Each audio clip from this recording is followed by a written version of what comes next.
Welcome to the program. I'm Jeff Schechtman. Survey after survey shows the trust in the news media is at an all-time low. And it's not just the left-right divide. A recent study by the American Press Institute reveals that not all Americans universally embrace core journalism values, and that the trust crisis may be better understood through people's moral values, even more than their politics. When journalists say that they're just doing their job, the problem is that many people harbor doubts about what that job should be.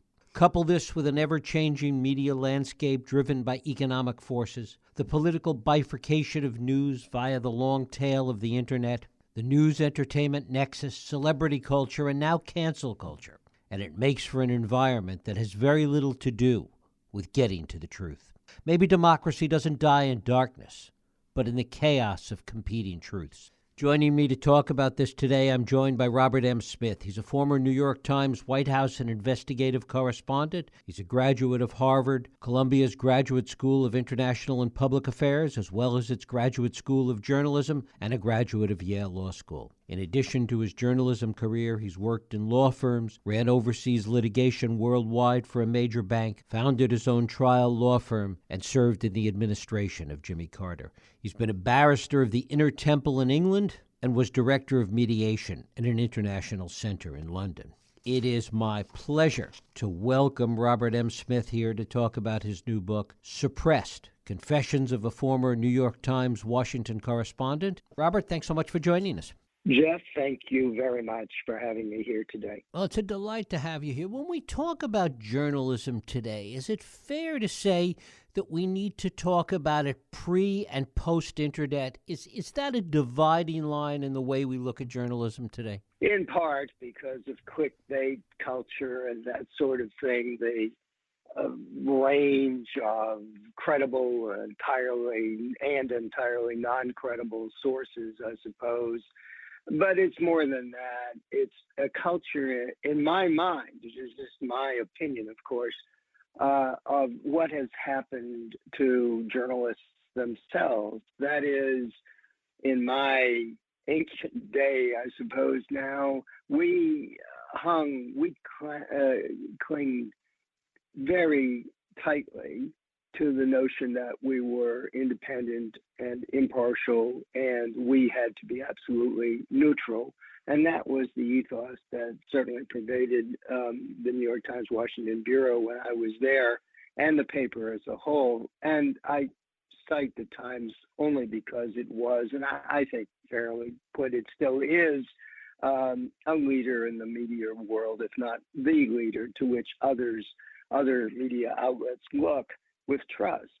And I think that culture has shifted. I think that journalists post-Watergate, post-Woodward and Bernstein, perhaps many of them have a different notion of journalism, which is a sort of advocacy journalism, or less than impartial journalism. And that forms this culture in an extremely, in my mind, pronounced way. And if that's the model set, then the idea of neutrality has been greatly diminished, Jeff. Is the idea of journalism objective the exception rather than the rule? Certainly if we look at the long history of newspapers, for example, and the people that have owned them, whether it was William Randolph Hearst or so many others over the decades, over centuries, that oftentimes advocacy journalism has been more the rule over the years. It may have been, depending on what time period you're talking about, what culture you're talking about, and the journalistic expectations. For example, I've lived a couple of times in France, and I used to have, and I found it odd at the time. I used to have to read 3 papers. I had to read daily Le Monde to get the view of the world from the left. I had to read Le Figaro to get the view of the world from the right. And then once a week, there's this wonderful investigative newspaper weekly in France called Le Canard Enchaîné, which has remarkable sources in the French government. And I had to read the three to get some sense of what was going on. And now it seems to me, again, my opinion, that we're in that modality in the United States. I mean, folks on the right read publications and watch TV outlets and so on the right. People on the left tend to watch and listen to and read outlets on the left. So it's a schism. And I'll tell you, Jeff, if I may just leap to this, one of the impulses that had me write the book was this. We live in a divided country. We all know that, completely divided.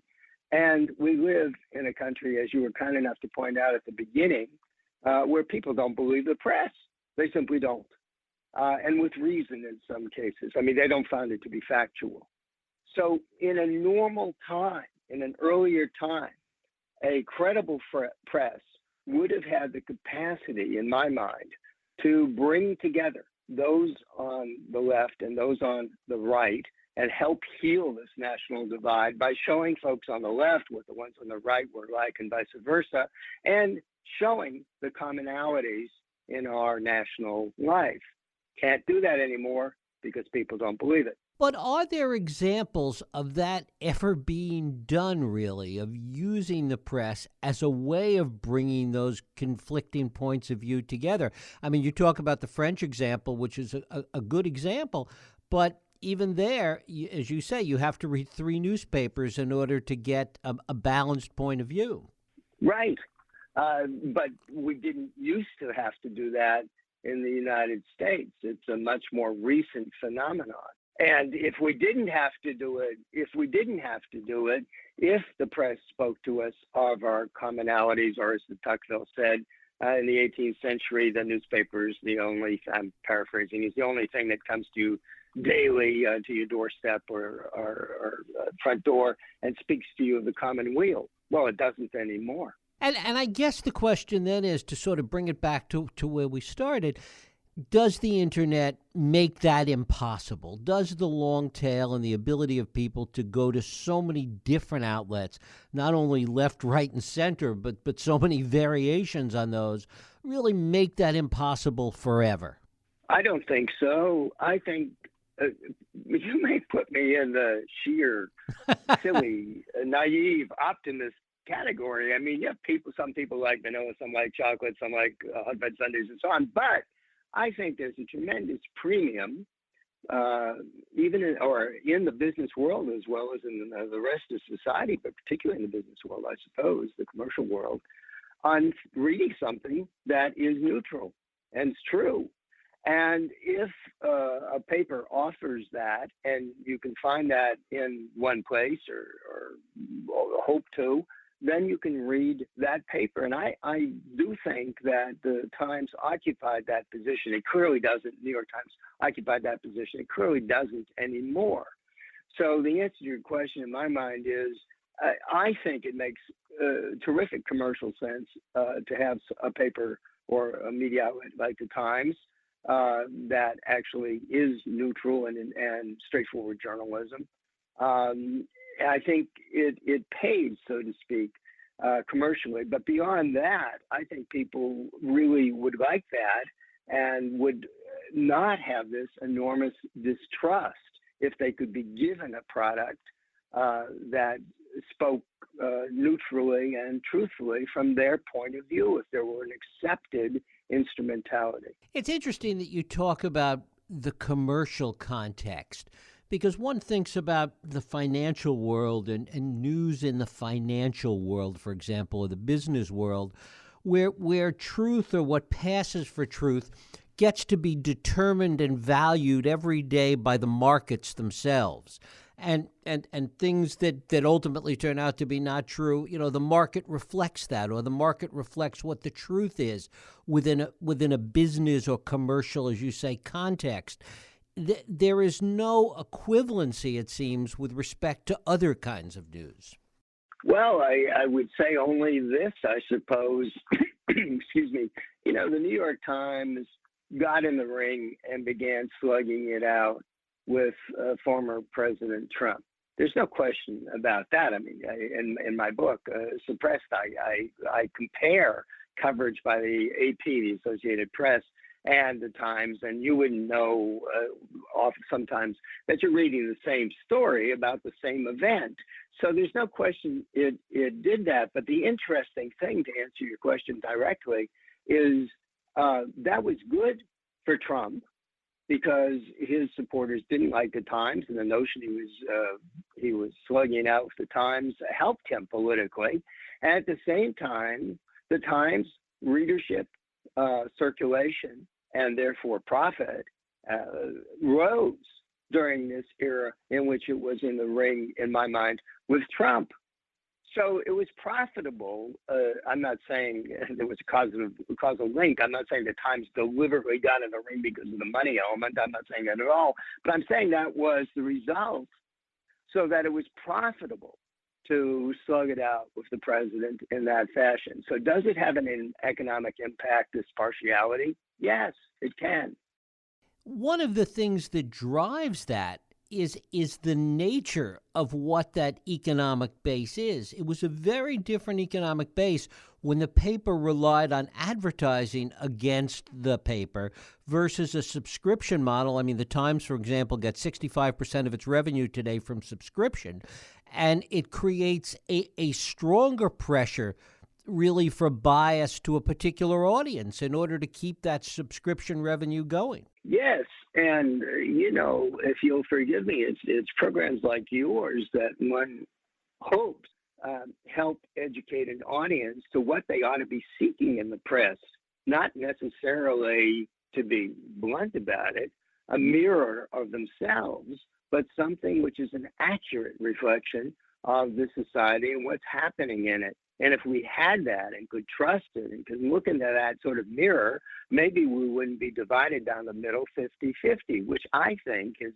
an enormous basic problem to this society. But my bias is, just to make it clear, my bias is that for almost 30 years now, I've been an international commercial mediator here in England and Europe. And I would like to see this divide, obviously, healed. And I think that the media is unfortunately not only not helping heal the divide, but exacerbating it. I mean, I guess that's a good part of the question, whether or not the media is simply reflecting the divide and responding to it, or whether it's in some way driving it.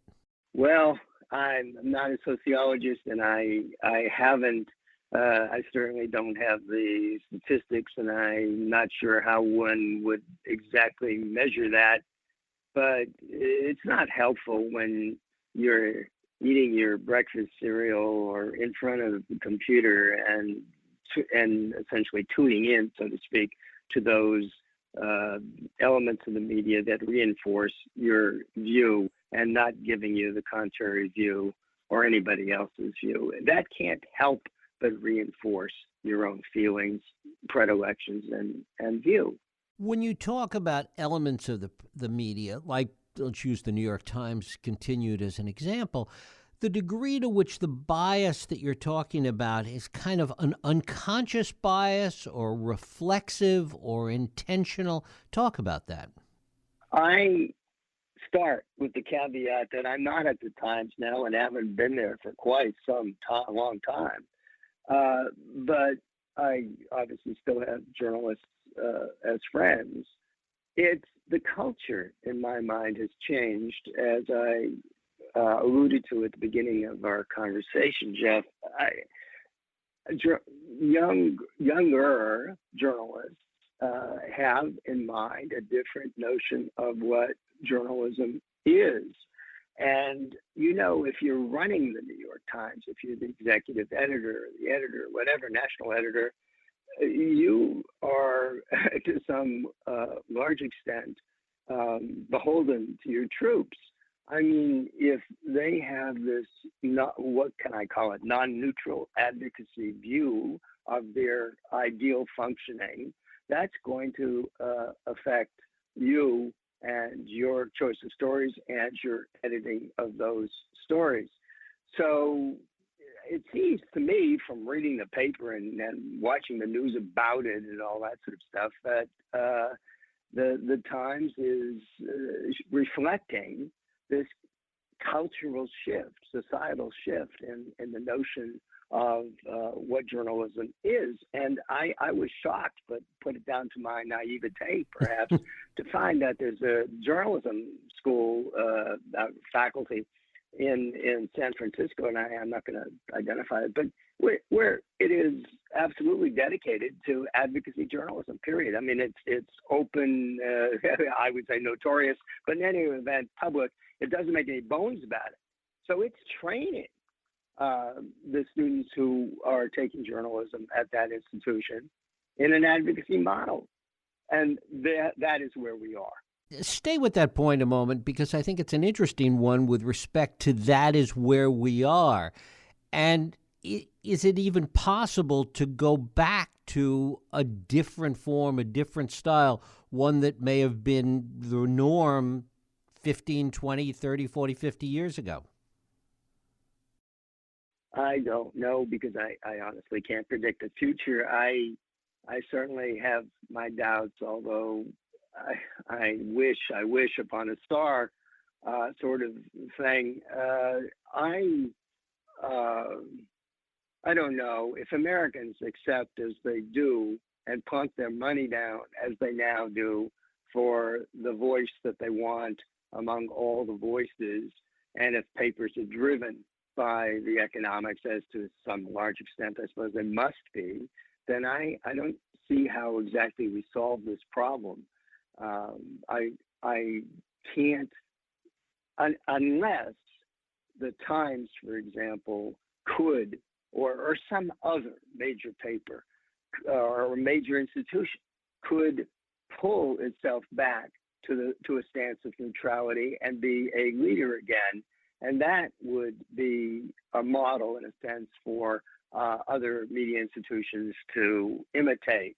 The Times used to, in my day, and it doesn't have to anymore, put out at around 9 o'clock or so at night, I guess, excuse me, what were called the frontings. That is to say, the choices that its group of editors, sitting almost in this conference room like the clergy in Chartres Cathedral or something, deciding on what the most important stories in the world were that day, and in order to put them on the front page and decide where on the front page they should be. That is, column A, column 1, above the fold, below the fold, and so on. That was an exercise that was taken with tremendous gravity and seriousness. And all the subscribers to the New York Times News Service got those frontings, as they say, around, I can't remember, I think 9 o'clock or something like that, 8 o'clock perhaps, from the Times, so that they could be guided as to what was really important in the world. So if we could make our way back to that circumstance, I think others would follow that model.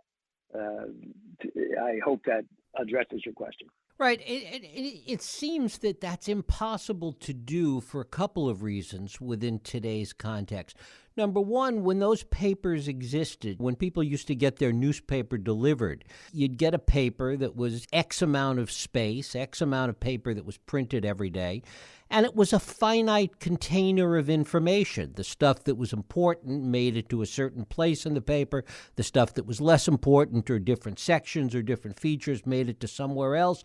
But there was a finite amount of space that dictated what the news, how the news would be shaped. When you're talking about it in the context of online and the internet today, and add to that most of it mobile internet today, that space no longer exists. The space is infinite. The determination as to what goes where is in part made algorithmically. And it's a very different environment. It seems that it's hard to imagine that framework within the context of today's distribution. Yes, to some extent, of course, you're correct. But don't you think, Jeff, that if I don't mean to pick on the Times, but let's say the Times, what can I say? I grew up there. Yes, I was a correspondent there when I was in my 20s. Covering the White House in my late 20s or early 30s. But in any event, if there were a neutral, accurate, truthful, honest news institution, I think people of some education, perhaps, I don't know, some experience in the world, perhaps, would gravitate toward it, and that might, in my hopeful world, provide the economic underpinnings for that institution. So what I'm saying is, it seems to me that the New York Times, since the mid-19th century, made its way by being the trustworthy institution. And I think that some institution, maybe it'd be the Washington Post or another, if it set that standard and hewed to it, people might go there because of that. I myself get the Times daily and the Washington Post online. And, there are times when I clearly see that, in my mind only, the Times, the Post has done a better job on stories. So I gravitate toward the Post in those instances, and I read it daily. I have that hope. You can put me down in the foolish optimist column here, but the answer to your question is I do think that if there were a vendor of that sort of unbiased news, it would have an audience and it would be compensated economically for doing it. It's interesting that one of the things that we see today, in addition to the advocacy aspect of it that we've talked about, is the personal aspect to it, where we see individual reporters, and in many cases it is reporters, sometimes commentators, that become celebrities, for lack of a better word, in their own right, and develop their own following, and that's something new that's been added to the equation. Yes, and that's a reflection of this opinion tendency. That is, yes, it's more profitable, I suppose, certainly satisfying to the ego, I also suppose, if you're a high-flying journalist covering, I don't know, the White House or something, to have your own congregation, your own following. Sure, it's probably more economically profitable and gives you some independence. That's true. But that means, in my mind, that you're under pressure to give your views, your opinions, and to allow your views and opinions to shape the institution you're reporting about, your news about the institution you're covering. So, for example, if you're covering the White House, what you're probably offering, or perhaps offering, in your own blog or whatever it is your view of what's happening in the White House. Now, in all candor, I'm not going to go into my politics, but it's a matter of public record. I served in the administration of Jimmy Carter.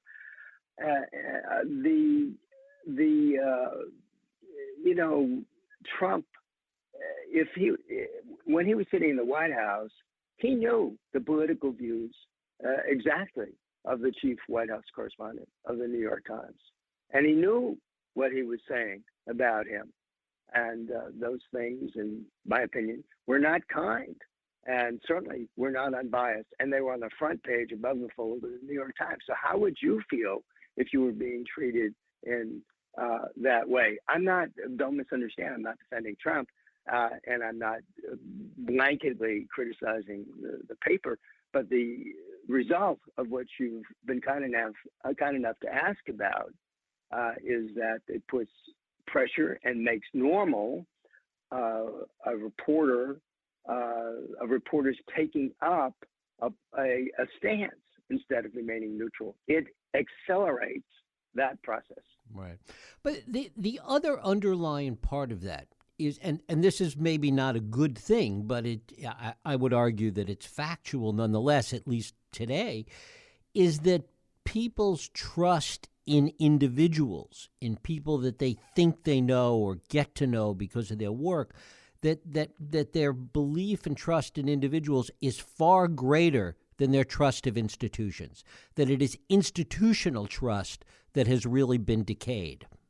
Well, that's true, but I must add, it's those institutions come in the public mind, I think, to be identified so heavily with a person, like the public health community and Fauci, that in a sense they're blended. I mean, you think of Fauci and you think of COVID and COVID prevention and control and that sort of thing. But it's not always the same. You know the old adage, and it has some truth. I think it has some truth even today, that people hate Congress, but they really like their congressperson. That individual power, especially in the culture that we live in today, is so much greater than the power of institutions. Perhaps. I think it depends on the person and the institution. I mean, you're talking about the Senate Majority Leader previously. I mean, or who are you talking? What senator are you talking about, as opposed to the Senate? I think, generally speaking, sadly, the faith of Americans in institutions like the Senate or the Congress generally, it's quite at low tide.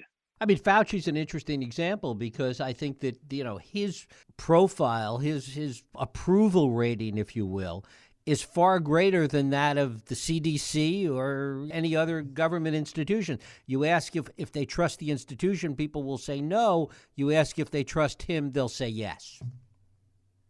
Right. That's correct. And I suppose to some extent it's merited.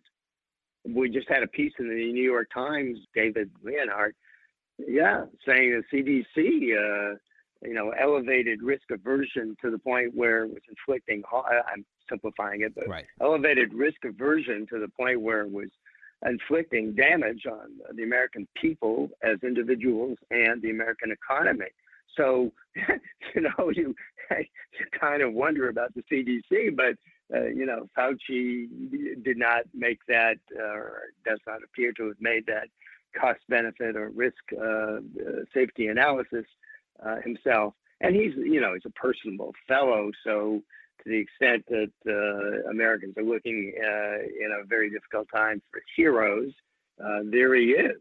You mentioned some school in the Bay Area here. What do you see going on in the education of young journalists today that either counters or fosters the kind of things you're talking about?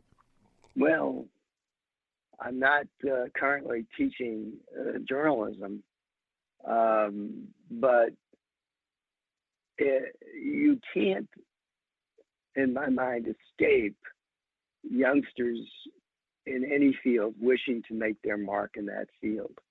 And they look to the people who are successful. And they look to the recent past, and they look to the gods or demigods in that field over the past decades, right? And I think youngsters think that investigative reporting is the bee's knees, to take an old-fashioned term. And they should. I mean, I was an investigative reporter, and I love it. But there's a big difference between investigative reporting and advocacy reporting. Both of them are seeking to find out what the facts are, but investigative reporting doesn't know the answer before it gets there, whereas advocacy knows at all times what the answer is before it gets there. So sometimes, in my mind, to finish the thought, those two things become confounded in journalism education and in young journalists who are very eager to do very well-regarded reporting. I mean, I think you've put your finger on really the key crisis, even more than some of the other things that we're talking about, is the way in which investigative reporting and advocacy reporting have become so conflated today. Right. It's very, very unfortunate. Talk a little bit about the way in which this difference, because I think that is a key element. Back when you were at the Times, for example, how was this seen differently than it is today? Well, you'd get your knuckles rapped if you strayed into the world of opinion. And I'm not, I was trained at Yale Law School years ago in the spectrum of what solid evidence or evidentiary solidity is. A desk is a wooden object in front of you. It's a desk, everybody agrees. And then there are much less concrete items of evidence that have to be shown to the jury to be actually credible. But so it's the same sort of thing between opinion and analysis, or analysis and opinion. In that spectrum, you've got the fact, you have a reasonable interpretation of that fact, analysis, and then further down the spectrum, in a great way, in my mind, a good deal of distance down the spectrum, excuse me, is opinion. So, for example, again, to answer you directly, out of experience, I covered in the day the Pentagon and the State Department and the Arms Control Agency, and I wrote about chemical biological warfare. And something occurred about CBW, and it was on the front page of the paper. They asked me to do a news analysis of what this big event meant. And I did, and I overstepped the line and expressed, I guess, some opinion or other in the process, unwittingly. And they made me peel it back and get back on track. That would, I think, from what I see, the product in the New York Times would not occur today. But you just have to pick up, I won't say all of the reporting, but a lot of the reporting out of Washington has that blend of undifferentiated blend of news and opinion to some extent. And I don't mean to be at all unkind. Being a reporter is hard, but it's there. And I think that's really the answer to your question. It reminds me of my very first job in journalism. When I got out of the graduate school of journalism, I was recruited by Time magazine, where I lasted for exactly a year because of this undifferentiated blend of news and opinion in a time of the Vietnam War. I couldn't stand it. And here we are, back to it. Well, maybe the pendulum will swing in the other direction at some point. Well, I hope so. Robert M. Smith, his book is Suppressed, Confessions of a Former New York Times Washington Correspondent. Robert, I thank you so much for spending time with us. No, Jeff, I thank you so much for giving me the opportunity to be on here. Thank you.